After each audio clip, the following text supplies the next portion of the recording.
ये आपका आज का संपादकीय पाठ है। संपादकीय पाठ एडिटोरियल आपको प्रारंभिक परीक्षा, मुख्य परीक्षा, इंटरव्यू हर जगह मदद पहुंचाते हैं। यहाँ से एक सामान्य जानकारी भी आप लोगों को मिल जाती है। इतिहास में जहर घोलने का षड्यंत्र। तो बिहार में जन्मे ब्रिटिश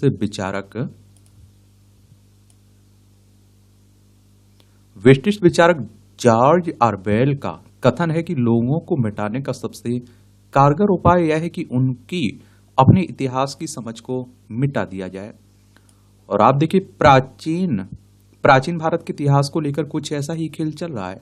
हमारे प्राचीन इतिहास के लिखित प्रमाण कम मिलते हैं। इसी का लाभ उठाकर उस काल के शासकों और ब्राह्मणों को हूड और इस्लामी लुटेरों जैसा असहिष्णु बताकर बौद्ध धर्म की विरासत के विनाश का ठीकरा उनके सिर फोड़ने के प्रयास चल रहे हैं, ताकि हिंदुओं और बौद्धों के बीच वैरभाव की दीवार खड़ी हो सके। इसकी शुरुआत पुष्यमित्र शुंग को बौद्ध धर्म का विध्वंस बताकर की जाती है।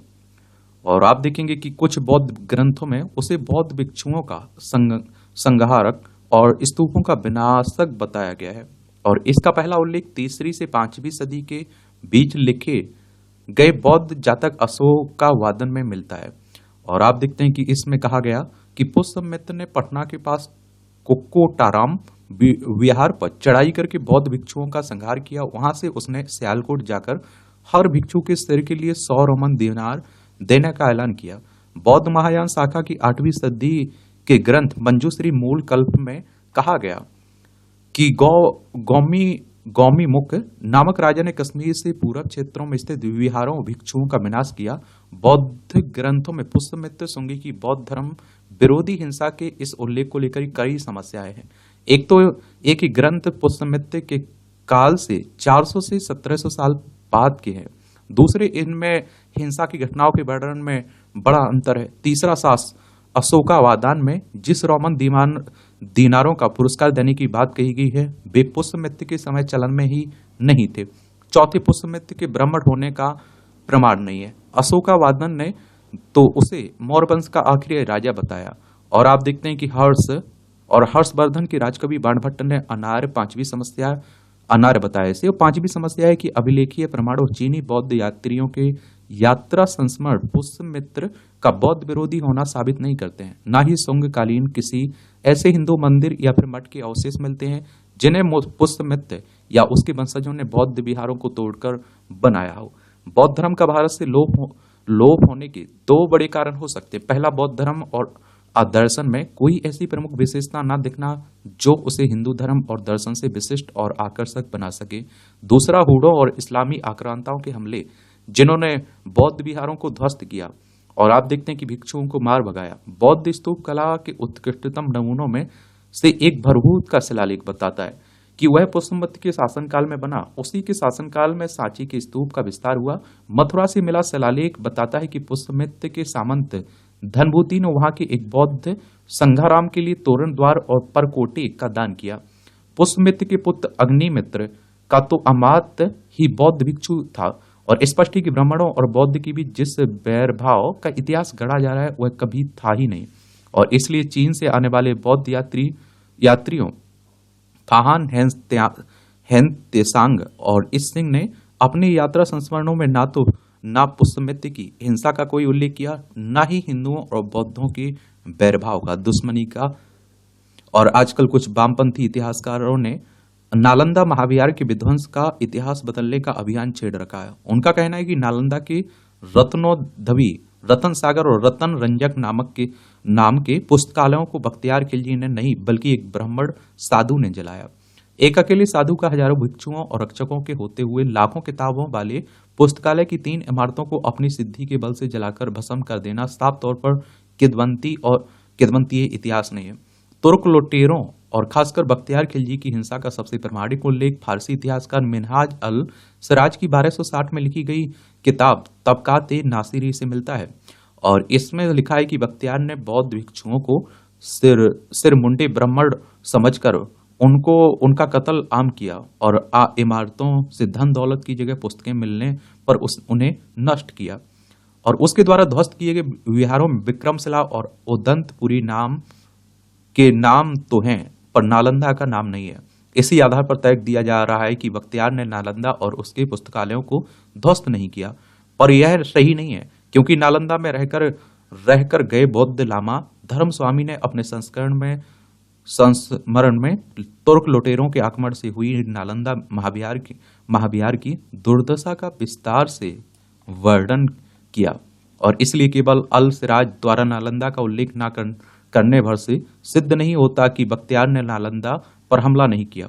और ऐसा कैसे हो सकता है कि विहार लूटने निकला लुटेरा उदंतपुरी को लूटकर उससे केवल 5 मील दूर सबसे बड़े संपन्न विहार को लूटे बिना लौट गया हो? आखिर जिन तुर्क लुटेरों ने मंदिरों, स्तूपों, भिक्षुओं को नहीं छोड़ा, वे भला पुस्तकालयों को क्या बख्शेंगे? और आप देखते हैं कि महाविहार की दुर्दशा तुर्क लुटेरों के हमलों से हुई, जिन्होंने भिक्षुओं को मारा और स्तूप मंदिरों का विध्वंस किया।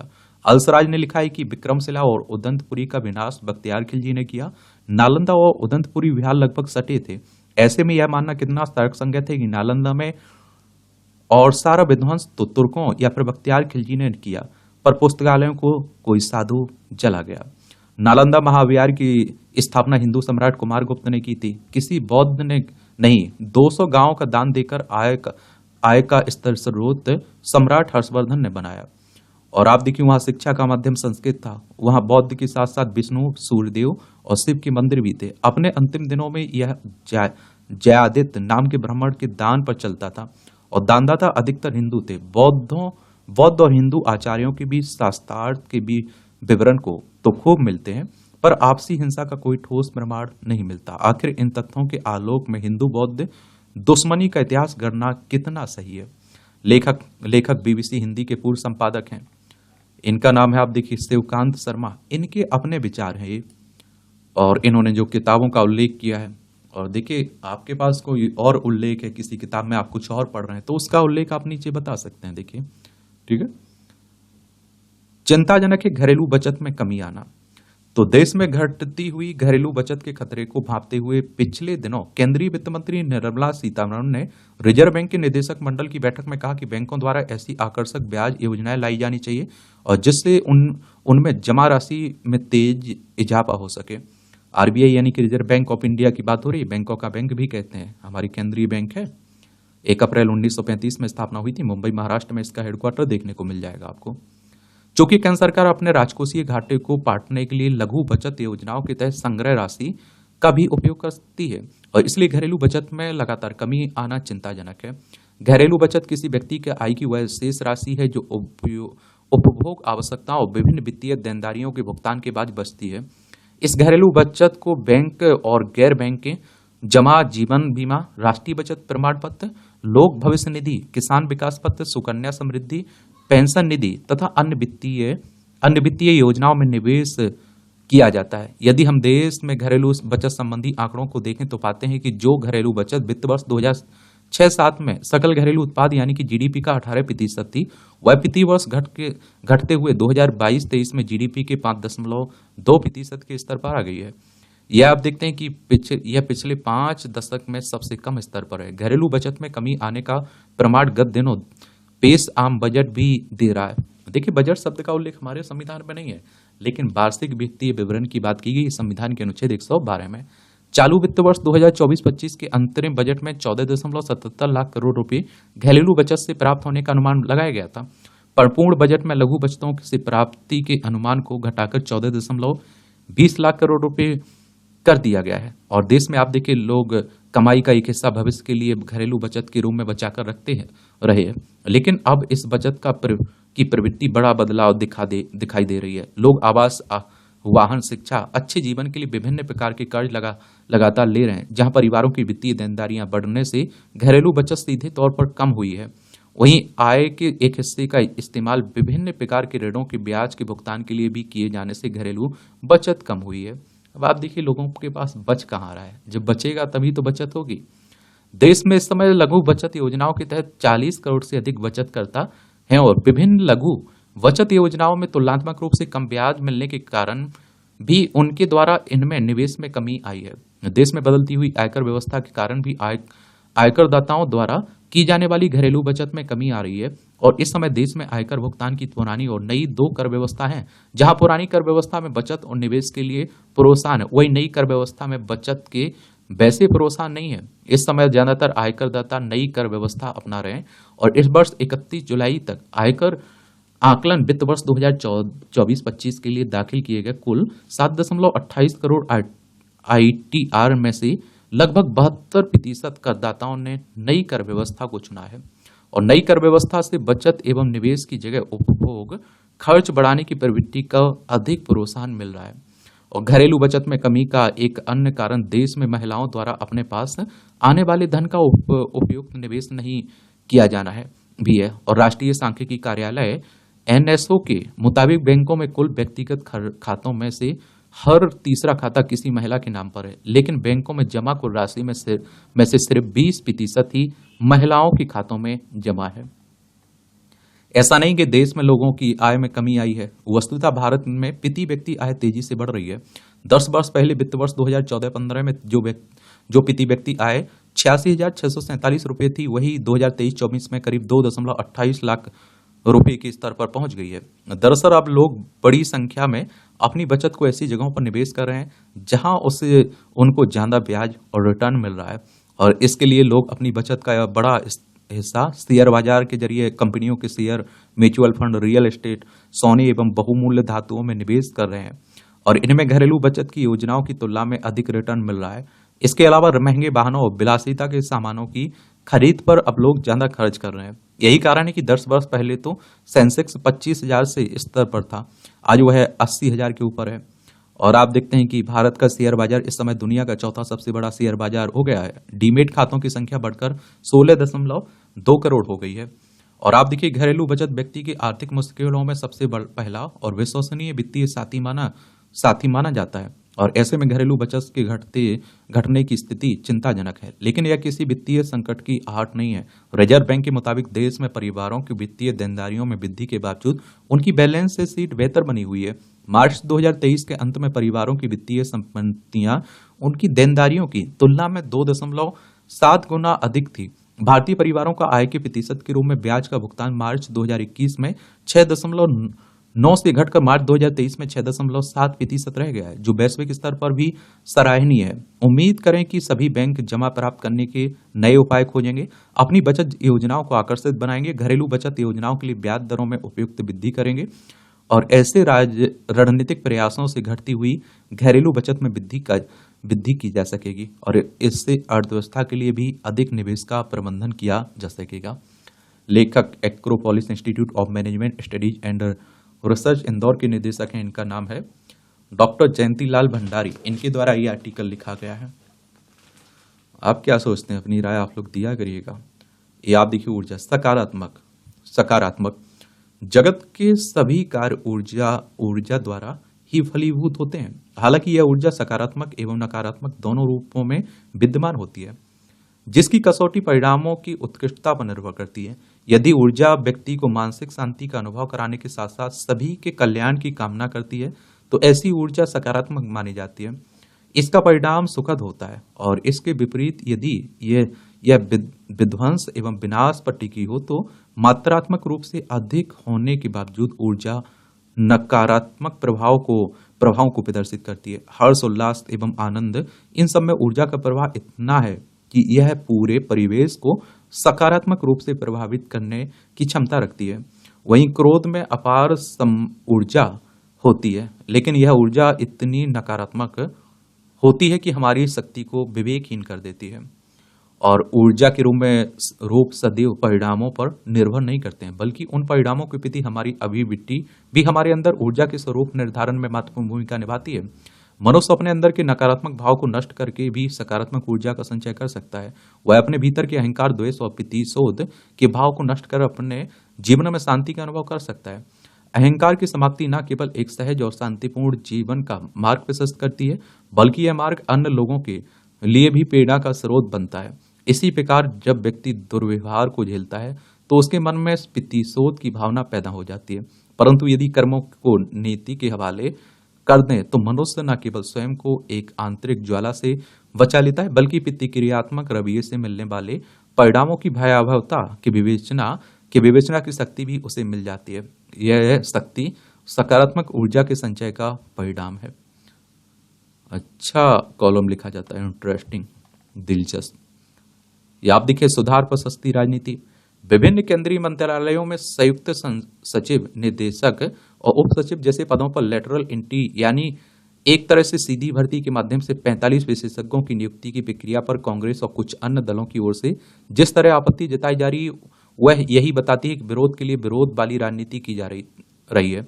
यह आश्चर्यजनक है कि इस राजनीति की कमान राहुल गांधी अपने हाथ में लेते हुए दिख रहे हैं। कम से कम उन्हें तो इससे बचना चाहिए, क्योंकि मनमोहन सिंह सरकार के समय गठित द्वितीय प्रशासनिक सुधार आयोग ने ही प्रशासन में लेटरल एंट्री की सिफारिश की थी। स्पष्ट है कि कांग्रेस एक बार फिर अपने शासन के समय सुधार की दिशा में उठाए गए कदम का विरोध कर रही है।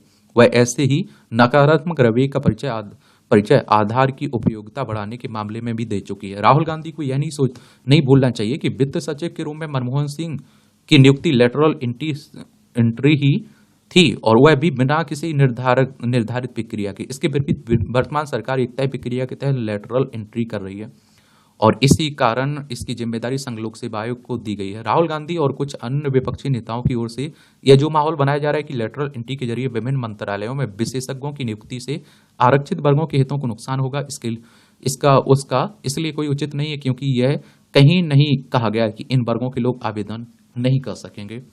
राहुल गांधी किस तरह अपने संकीर्ण राजनीतिक स्वार्थ को पूरा करने के लिए एक झूठा विमर्श खड़ा रहे हैं, इसका पता इससे भी चलता है कि 2019 के लोकसभा चुनाव के समय स्वयं उन्होंने पूर्व सैनिक अधिकारियों को लेटरल एंट्री के जरिए सिविल सेवाओं में शामिल करने का वादा किया था। लेटरल एंट्री का उद्देश्य है कि जहां कहीं भी कुशल और जानकार लोग हों, उनकी प्रशासन के संचालन में सेवाएं ली जाएं, ताकि सरकारी नीतियों और योजनाओं को प्रभावी ढंग से लागू किया जा सके। विपक्षी दलों को यह भी पता होना चाहिए कि लेटरल एंट्री के जरिए जो नियुक्तियों की जा रही है वे अस्थायी हैं। ये नियुक्तियां केवल 3 वर्ष के लिए हैं, और उनमें अधिकतम 2 वर्ष की वृद्धि की जा सकती है। प्रशासन में सुधार की हर पहल को आरक्षण से जोड़ना केवल यही नहीं बताता कि वोट बैंक की सस्ती राजनीति बेलगाम हो रही है, बल्कि यह भी इंगित करता है कि आरक्षण को हर मर्ज की दवा मान लिया गया।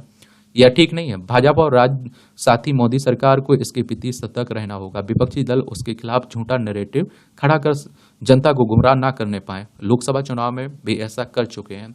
एक बात और आपको बताऊं, अब देखिए, कांग्रेस और विपक्षी नेताओं के द्वारा एक कहा जा रहा है कि क्या रहेगा कि सरकार अपने लोगों को, आप देखते हैं, इन पदों पर ले लेगी। इस तरह के आरोप लगाए जा रहे हैं। आप लोग क्या सोचते हैं? अपनी राय दे सकते हैं। सुरक्षा पर प्रश्न चिन्ह। उत्तराखंड की अस्थायी राजधानी देहरादून में ISBT परिसर में बस के भीतर किशोरी से सामूहिक दुष्कर्म की घटना कई प्रश्न खड़े कर रही है। और देखिए, देश भर से इस तरह की घटनाएं हो रही हैं, खबरें आ रही हैं, बड़ी चिंताजनक है। और समाज पर आप कहिए कि एक तरह से धब्बा है। और मैं कहता हूं कि अगर हम लोग कहें कि इंसानियत, मानवता, पता नहीं कहां चले गए सब। आप देखते हैं कि इस तरह की घटनाएं हो रही, चंद गिने चुने लोग इस पर आवाज उठा रहे हैं, इसका विरोध कर रहे हैं।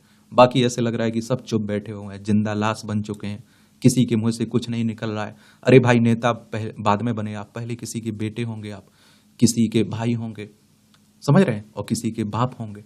उसका तो फर्ज निभाइए। आप अपने आकाओं को खुश रखने के लिए आप चुप हो जाते हैं। आपको लगता है आप बोलेंगे तो उसका आपको राजनीतिक नुकसान हो सकता है। गजब।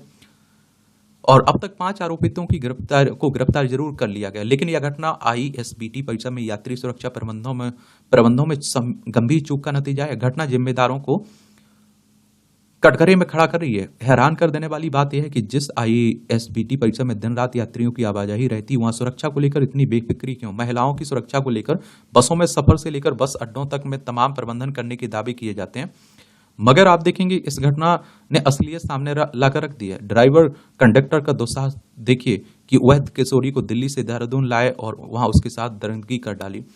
किशोरी ने दिल्ली में उनसे पटियाला जाने वाली बस के बारे में जानकारी ली थी। देहरादून से पटियाला की बस मिलना कहकर वह उसे गलत इरादे से यहां लेकर आए। आरोपितों की करतूतों से परिवहन निगम की साख पर तो बट्टा लगा है, पूरी व्यवस्था पर ही प्रश्न चिन्ह लगा है। फौरी कार्रवाई करते हुए निगम ने आरोपितों को भले ही निलंबित कर दिया, लेकिन यह विचारणीय है विषय है कि इस तरह की घटना के लिए निगम प्रबंधन की अनदेखी कितनी जिम्मेदार है। सवाल उठ रहा है कि आईएसबीटी में यात्रियों की सुरक्षा का जिम्मा किसके पास है। परिसर की चारदीवारी से पुलिस चौकी भी सटी हुई है, पर यात्रियों की सुरक्षा की फिक्र ना आईएसबीटी का संचालन करने वालों को है और न ही पुलिस को है। जिस तरह से इस घटना को अंजाम दिया गया उससे साबित हो रहा है कि आईएसबीटी परिषद में रात के वक्त अराजक तत्वों का राज रहता है। उन्हें जिम्मेदारों का परोक्ष या अप्रोच संरक्षण प्राप्त है। ऐसी घटनाएं दोबारा ना हो, इसके लिए सुरक्षा प्रबंधनों पर विशेष ध्यान देना होगा।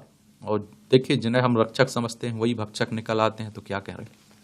ये उत्तराखंड है, देहरादून इसकी राजधानी, इसकी सीमा चाइना नेपाल से लगती राज्यों में हिमाचल प्रदेश, उत्तराखंड उत्तर प्रदेश से लगती है। ये उत्तर प्रदेश से अलग करके बनाया गया था राज्य। विकास का आधार बनती अक्षय ऊर्जा। तो आप देखिए, वर्तमान में पूरी दुनिया पर्यावरण संबंधी गंभीर चुनौतियों से जूझ रही है। पारंपरिक ऊर्जा स्रोत इस समस्या को और ज्यादा विकराल बना रहे हैं। अक्षय ऊर्जा इन गंभीर चुनौतियों से निपटने में कारगर साबित हो सकती है। यही कारण है कि भारत में भी अक्षय ऊर्जा उत्पादन क्षमता को बढ़ाने के लिए प्रयास किए जा रहे हैं। सौर ऊर्जा, पवन ऊर्जा इत्यादि का उत्पादन बढ़ाने के लिए बड़ी बड़ी परियोजनाएं स्थापित की जा रही हैं। विभिन्न अवसरों पर प्रधानमंत्री सौर ऊर्जा को प्योर और सिक्योर बताते हुए अक्षय ऊर्जा के महत्व को रेखांकित कर चुके हैं। भारत दुनिया में अक्षय ऊर्जा उत्पादन में चौथे स्थान पर पहुंच चुका है। देश में अक्षय ऊर्जा को लेकर जागरूकता बढ़ाने के उद्देश्य से ही वर्ष 2004 से प्रतिवर्ष 20 अगस्त को अक्षय ऊर्जा दिवस मनाया जाता है। अक्षय ऊर्जा से ही ऊर्जा जरूरतें पूरी करने के लिए अब देश के विभिन्न हिस्सों में विभिन्न अक्षय ऊर्जा परियोजनाएं स्थापित की जा रही हैं और इनमें प्रतिवर्ष लाखों टन कार्बन का उत्सर्जन कम होगा। अक्षय ऊर्जा वह ऊर्जा है जो असीमित और प्रदूषित रहते या जिसका नवीकरणीय होता रहता है। ऊर्जा के ऐसे प्राकृतिक स्रोत जिनका क्षय नहीं होता अक्षय ऊर्जा के स्रोत कहे जाते हैं। अक्षय ऊर्जा के महत्व पूर्ण स्रोतों में सूर्य हो गया, जल, पवन, ज्वार भाटा, भूताप इत्यादि प्रमुख हैं। उदाहरण के रूप में सौर ऊर्जा को ही लें। सौर ऊर्जा का मुख्य स्रोत है और जिसकी रोशनी स्वतः ही पृथ्वी पर पहुंचती रहती है। यदि हम सूर्य की इस रोशनी को सौर ऊर्जा में परिवर्तित नहीं भी करते तब भी यह रोशनी तो पृथ्वी आप देखते हैं कि पृथ्वी पर आती ही रहेगी। सूर्य से प्राप्त होने वाली इस असीमित ऊर्जा के उपयोग से ना तो यह ऊर्जा घटती है और ना ही इससे पर्यावरण को किसी भी प्रकार की क्षति पहुंचती है। इसलिए सूर्य से प्राप्त होने वाली इस ऊर्जा को अक्षय ऊर्जा कहा जाता है। और ग्लोबल वार्मिंग तथा जलवायु परिवर्तन से बचाव के दृष्टिगत ही आज अक्षय ऊर्जा को अपनाना समय की सबसे बड़ी मांग है। पिछले कुछ वर्षों में भारत में सौर ऊर्जा उत्पादन की क्षमता कई गुना बढ़ चुकी है और चीन, अमेरिका और जर्मनी के बाद भारत अब पवन ऊर्जा उत्पादन के मामले में भी चौथे स्थान पर है। फिलहाल जिस प्रकार देश में शुद्ध सुरक्षित ऊर्जा की ओर तेजी से कदम बढ़ाए जा रहे हैं उससे लगता है कि अगले कुछ दशकों में देश की कोयला, गैस इत्यादि प्रदूषण पैदा करने वाले स्रोतों से ऊर्जा पर निर्भरता कम हो जाएगी। सरकार द्वारा वर्ष 2030 तक भारत की अक्षय ऊर्जा की स्थापित क्षमता को 500 गीगावाट तक विस्तारित करने और 2070 तक नेट जीरो कार्बन उत्सर्जन प्राप्ति का लक्ष्य निर्धारित किया गया है। ये आप देखिए, यहाँ भी कुछ टिप्पणियां रहती हैं, देख लिया करिएगा। इसकी पीडीएफ डाल देता हूं, अगर पढ़ना होगा तो पढ़ सकते हैं आप लोग। एडम स्मिथ के प्रभाव से बाहर निकले धरती।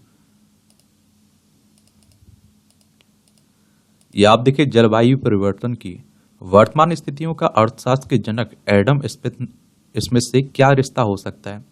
और आजकल आप देखिए, जहां देखिए जलवायु परिवर्तन से पड़ने वाले प्रभाव की बातें ही हो रही हैं। पूरी दुनिया को पहली बार अर्थशास्त्र का पाठ पढ़ाने वाले एडम स्मिथ को क्या जलवायु परिवर्तन और पृथ्वी के पर्यावरण खतरों का दोषी करार दिया जा सकता है। आज से लगभग 300 साल पहले ये आप देखिए 1723 में जन्म लेने वाले एडम स्मिथ ने अर्थशास्त्र को दुनिया के सामने पहली बार एक सुव्यवस्थित अर्थ विज्ञान के तौर पर प्रस्तुत किया और वर्ष 1776 में अपनी पुस्तक वेल्थ ऑफ नेशंस में पहली बार उन्होंने विश्व को बताया कि अर्थशास्त्र वास्तव में धन का विज्ञान है और जहां धन उत्पादन लक्ष्य के लिए समस्त कार्य व्यवहार किए जाते हैं। उनकी पुस्तक के प्रकाशित होने से पहले पूरी दुनिया केवल कारोबार की अवधारणा से परिचित थी। मानव के अर्थ व्यवहार में धर्म और समाज के सिद्धांत प्रभावी थे। और आप देखेंगे एडम की पुस्तक और धन का विज्ञान के सिद्धांत ने कारोबारी समुदाय को नई दृष्टि दी और धन का उत्पादन एक अहम लक्ष्य बन गया। धन उत्पादन के नियम सिद्धांत गढ़े गए और धन उपार्जन के लिए सब कुछ जायज होने लगा। एक कल्याणकारी आर्थिक गतिविधियां। तो एडम स्मिथ के धन विज्ञान सिद्धांत का खंडन 100 साल से अधिक समय के बाद 1890 में प्रोफेसर मार्शल ने प्रिंसिपल ऑफ इकोनॉमिक्स में किया और कहा कि अर्थशास्त्र केवल धन का नहीं वरन मानव कल्याण का शास्त्र है। और उनकी इस बात को प्रोफेसर एसी एसी पिगू ने 1920 में द इकोनॉमिक्स ऑफ वेलफेयर में भी पूरी तरह से स्पष्ट कर दिया और कहा कि आर्थिक गतिविधियों से सभी का कल्याण होना जरूरी है। और इसके बाद आप देखेंगे कि पूरी दुनिया में कल्याणकारी अर्थशास्त्र व कल्याणकारी आर्थिक गतिविधियों की चर्चा शुरू हो गई। सर्कुलर इकोनॉमी की बात भी हो रही है। और इसके बावजूद बावजूद क्या हमारी आर्थिकी वास्तव में मानव कल्याण के लिए ही है? पर्यावरण, ये आप देखिए, पर्यावरण खतरों की कसौटी पर अगर देखें तो कल्याणकारी अर्थशास्त्र का दावा जैसे हमारे सभ्य समाज के दिखावे की कोशिश भर प्रतीत होता है। पृथ्वी आज जिस तरह के पर्यावरण संकट का सामना कर रही है उसमें प्राकृतिक आपदाएं अपने भयावह रूप में बढ़ी हैं। और आप देखेंगे कि जलवायु परिवर्तन की प्रभावकारी स्थितियां सामने दिखाई देने लगी हैं। और उसके मुकाबले में विश्व समुदाय की चिंता और निर्णय का परिणाम इतना क्षुद्र है कि वह समस्या की ओर ध्यान खींचने में लगभग असमर्थ प्रतीत हो रहा है। और पर्यावरण बनाम रोजगार, तो आप देखेंगे एडम इसमें से पहले की दुनिया और बाद की विश्व आर्थिकी को अगर ईसा से पहले और ईसा के बाद वाले खांचे में बांटकर देखें तो विस्मयकारी परिवर्तन परिलक्षित आप देखते हैं कि होता है। वर्ष 1776 से पहले दुनिया में औद्योगिक क्रांति नहीं हुई थी और उद्योग गतिविधियों में मानव या पशु श्रम का अधिक था। धन उत्पादन की खोज में हमने पहले कोयला खोजा और उसके बाद भाप का इंजन, और इसके साथ ही तेल गैस का भंडार भी तलाशा। उद्योगों को ऊर्जा मिली तो विकास का मॉडल चल निकला। अर्थव्यवस्था में विकास, उत्पादन, सकल घरेलू उत्पाद जैसे शब्द जुड़ते गए। एडम स्मिथ की धन उत्पादन वाली अवधारणा ने पूरे विश्व के मन मस्तिष्क में भी अपनी पैठ बना ली। आज पूरी दुनिया में जब कहीं पृथ्वी के बिगड़ते पर्यावरण और ग्रीन हाउस गैस उत्सर्जन का सवाल उठता है तो आप देखिए देशों की अर्थव्यवस्था, उद्योगों की महत्ता और उत्पादन, रोजगार जैसे तथ्य उठने लगते हैं।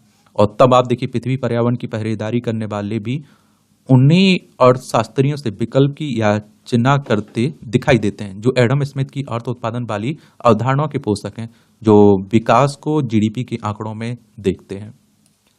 प्राकृतिक आपदा, अर्थ उत्पादन के बारे में भारत की जीवन दृष्टि की चर्चा से पहले पर्यावरण की वर्तमान समस्या पर एक नजर डालना भी जरूरी है। पर्यावरण क्षेत्र में काम कर रही विज्ञान संस्थाओं के अनुसार पूरी दुनिया में जलवायु परिवर्तन से रात का तापमान असामान्य तरीके से बढ़ रहा है। विज्ञानियों की स्वतंत्र संस्था क्लाइमेट सेंट्रल का दावा है कि कोयला, तेल और गैस के जलने से वातावरण में हानिकारक कार्बन गैसों का उत्सर्जन तेजी से बढ़ रहा है। विश्व की 85% ऊर्जा खपत का स्रोत जीवाश्म ईंधन यानी कोयला, तेल, गैस है, जो पूरी दुनिया में जलवायु परिवर्तन का प्रमुख कारण है। आज समूचे विश्व में बिजली उत्पादन से 21.3%, उद्योगों से 16.8%, यातायात साधनों से 14% ग्रीन हाउस गैसों का उत्सर्जन हो रहा है। इस साल की बेतहाशा गर्मी को पूरे भारत के लोग भूल नहीं सके और इसके बाद अप्रत्याशित और तेज वर्षा, भूस्खलन जनित आपदाओं में भी वृद्धि हुई है। और इसी माह केरल की वायनाड और हिमाचल प्रदेश में प्राकृतिक आपदाएं देखने को मिली हैं। पर्यावरण विज्ञानियों का कहना है कि पिछले 150 वर्षों के दौरान प्राकृतिक आपदाओं की संख्या तेजी से बढ़ी है। वर्ष 1970 से 1979 के दौरान पूरी दुनिया के जंगलों में आग लगने की 28 और बाढ़ की 313 घटनाएं हुई हैं, जबकि 2017 से 2019 के दौरान इनकी संख्या 127 और 1393 दर्ज की गई थी। दुनिया की सतह का औसत तापमान 0.18 डिग्री सेल्सियस की गति से हर 10 साल में बढ़ रहा है और इसलिए पृथ्वी बचाने में जुटे दुनिया के लाखों करोड़ों लोग ऊर्जा उत्पादन के लिए कोयला, गैस और तेल प्रयोग पर तत्काल रोक की मांग कर रहे हैं। अगर यह नहीं रोका तो जलवायु परिवर्तन रोका नहीं जा सकेगा। जलवायु बदलती बदली तो खेतों में अनाज का उत्पादन घट जाएगा, प्राकृतिक आपदाएं बढ़ेंगी, समुद्री जल बढ़ने से शहर डूब जाएंगे, भूस्खलन और सुनामी की विभीषिका बढ़ेगी। देखिए, जलवायु परिवर्तन के जो प्रभाव है ना, जो चिंताएं हैं इसको लेकर, वो भी याद रखिएगा। जलवायु परिवर्तन के बारे में एक सामान्य चर्चा जरूर रखा करिएगा आप लोग, ठीक है। मौद्रिक विकास ही पैमाना, तो अर्थव्यवस्था का मौद्रिक विकास ही सब कुछ मान रही दुनिया को भारत के इतिहास और मानव समाज से सीखने की आवश्यकता है। जीवन में अर्थ उत्पादन की महत्ता को समझते हुए भारतीय समाज ने सदियों पहले इसे पुरुषार्थ की संज्ञा दी। जीवन के 4 पुरुषार्थ में इसे दूसरा महत्वपूर्ण स्थान मिला, लेकिन पहले स्थान पर धर्म को स्थापित किया गया। समाज ने सदियों तक इस मान्यता को बनाए रखा, अर्थ का उपार्जन करना, परंतु धर्म आचरण के साथ धर्म आचरण को भी लोगों ने प्रकृति के सहज जीवन से जोड़ा, और जहां औषधि के लिए भी वनस्पतियों को प्राप्त करने से पहले उनकी पूजा प्रार्थना का विधान नियत किया। प्रकृति से केवल उतना ही प्राप्त करना जो मानव जीवन के लिए अत्यावश्यक है। और आप देखते हैं कि पर्यावरण दूषित किए बिना जल, जमीन और जंगल का प्रयोग करने का प्रोटोकॉल विकसित किया। नदी, कुआं, तालाब, झील आदि की भी पूजा की, और मैला करने को सामाजिक धार्मिक अपराध घोषित किया। एडम स्मिथ ने से पहले भारतीय समाज इसी जीवन दर्शन के साथ जीता और विकसित होता रहा। यांत्रिक ऊर्जा के सिद्धांतों को जीवन में शामिल किया, अपनी श्रम शक्ति व बुद्धि से विशाल मंदिर व महलों की स्थापना भी की।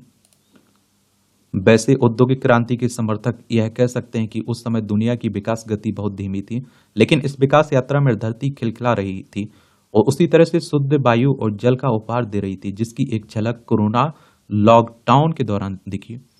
और आप देखिए, उद्योगों का थमा पहिया घूमते ही पृथ्वी फिर से विचलित होने लगी। बीते 3 सदियों में किसी भी विचारक या विज्ञानी ने दुनिया पर वैसा असर नहीं डाला जितना एडम स्मिथ की धन विज्ञान वाली परिभाषा ने प्रभावित किया। तो क्या यह सही समय है जब एडम स्मिथ के पंजे से पृथ्वी को बाहर निकाल लिया जाए? भारत के एकात्म समाज के विरुद्ध षड्यंत्र। किसी भी देश की आर्थिक प्रगति के लिए वहां शांति कायम रहना पहली आवश्यकता मानी जाती है, और देश में शांति स्थापित करने के लिए समाज का विशेष योगदान रहता आया। भारत में असामाजिक तत्व कभी कभी देश विरोधी एजेंडे पर कार्य करते हुए दिखाई दे जाते हैं, और अतः समाज के विभिन्न वर्गों के बीच जागरूकता फैलाने की जरूरत है कि भारत आज आर्थिक प्रगति के जिस मार्ग पर तेजी से आगे बढ़ रहा है उसमें शांति स्थापित करने की आवश्यकता है। देश में यदि शांति नहीं रह पाती है तो विदेशी संस्थान भारत में अपनी विनिर्माण इकाइयों को स्थापित करने के प्रति हतोत्साहित होंगे और देश की आर्थिक प्रगति दुष्प्रभावित होगी।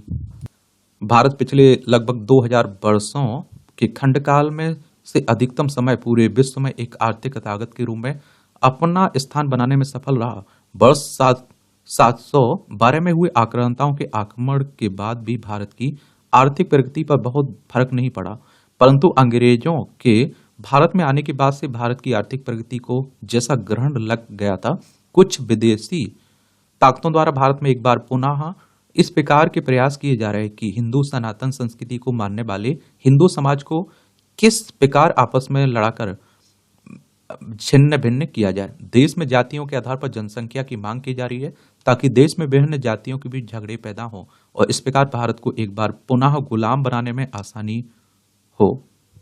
विदेशी ताकतों द्वारा आज भारत के एकात्म समाज को टूटा समाज बनाने का प्रयास किया जा रहा है, और प्राचीन भारत में वनवासी, ग्रामवासी और नगरवासी थे। इस प्रकार त्रिस्तरीय समाज था। भारतीय समाज जातियों में बटा हुआ था ही नहीं, और यह अंग्रेजों का षड्यंत्र था कि भारत में उन्होंने समाज को बांटो और राज करो की नीति अपनाई। अन्यथा हिंदू समाज तो भारत में सदियों से एकात्म भाव से रहता है और विश्व के कई देशों में कई प्रकार की समस्याएं व्याप्त हैं। कई शांति प्रिय देश भी आज कई समस्याओं से ग्रसित हैं, और इसलिए आप देखते हैं कि शांति स्थापित करने एवं आर्थिक विकास को गतिशील बनाए रखने के उद्देश्य से आज सनातन संस्कृति के संस्कारों को पूरे विश्व में फैलाने की जरूरत है।